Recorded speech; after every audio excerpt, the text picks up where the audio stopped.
आज की इस सच्ची घटना ने पूरे देश को झकझोर कर रख दिया। एक मासूम जिंदगी जो अपने सपनों को साकार करने के लिए मेहनत कर रही थी, अचानक एक खौफनाक अपराध का शिकार हो गई। ये कहानी है 22 साल की श्रेया की, जो दिल्ली के एक नामी कॉलेज में पढ़ाई कर रही थी। उसका सपना था एक बड़ी पत्रकार बनने का, लेकिन उसे अंदाजा भी नहीं था कि उसकी खुद की जिंदगी एक दिल दहला देने वाली खबर बन जाएगी।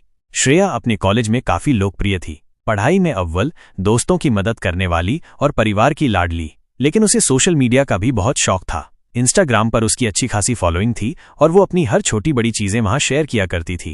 एक दिन उसे एक अनजान अकाउंट से मैसेज आया। पहले तो उसने नजरअंदाज कर दिया, लेकिन धीरे धीरे वो शख्स उसे हर पोस्ट पर कमेंट करने लगा, हर तस्वीर पर लाइक करने लगा और फिर धीरे धीरे उसके डीएम में बातें करने लगा। वो शख्स खुद को एक बड़ा बिजनेसमैन बताता था और श्रेया से दोस्ती करना चाहता था। कुछ हफ्तों बाद दोनों की बातें और गहरी होने लगीं। श्रेया को महसूस हुआ कि वो लड़का काफी समझदार और केयरिंग है। फिर एक दिन उसने श्रेया को मिलने के लिए बुलाया। श्रेया पहले हिचकिचाई, लेकिन उस शख्स की मीठी मीठी बातों में आकर मान गई।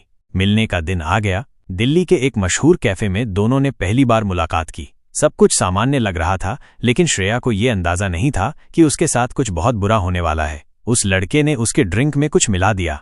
कुछ देर बाद श्रेया को हल्का चक्कर आने लगा। लड़के ने उसे घर छोड़ने की बात कही और कैब बुलाने के बहाने उसे अपनी कार में बैठा लिया। लेकिन घर छोड़ने के बजाय वो उसे दिल्ली के बाहरी इलाके में एक सुनसान जगह ले गया। वहां पर पहले से ही उसके कुछ दोस्त मौजूद थे। श्रेया को बेहोशी की हालत में वहां बंद कर दिया गया। जब उसे होश आया तो उसने खुद को एक अंधेरे कमरे में बंद पाया। उसका फोन नहीं था, कोई मदद करने वाला नहीं था। अगले 2 दिनों तक उसकी कोई खबर नहीं मिली। उसके माता पिता और दोस्त उसे पागलों की तरह ढूंढ रहे थे। फिर अचानक पुलिस को एक गुमनाम कॉल आया, जिसमें श्रेया के अपहरण की जानकारी दी गई। पुलिस तुरंत उस लोकेशन पर पहुंची और श्रेया को बचा लिया, लेकिन वहां जो मिला उसने सबको दहला दिया। उस लड़के का असली चेहरा सामने आ चुका था। वो पहले भी कई लड़कियों को इसी तरह फंसा चुका था और उनके साथ अपराध कर चुका था। पुलिस की तेज कार्रवाई की वजह से श्रेया बच गई, लेकिन इस घटना ने उसे मानसिक रूप से तोड़ दिया। उसे महीनों तक थेरेपी लेनी पड़ी। इस घटना के बाद उसने सोशल मीडिया पर अपनी पूरी प्राइवेसी सेटिंग बदल दी और हर किसी पर भरोसा करना बंद कर दिया।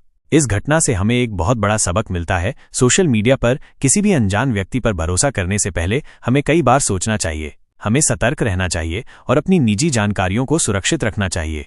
अगर आपको ये कहानी पसंद आई और इससे कुछ सीखने को मिला तो इस वीडियो को लाइक करें, शेयर करें और अपने विचार हमें कमेंट में बताएं।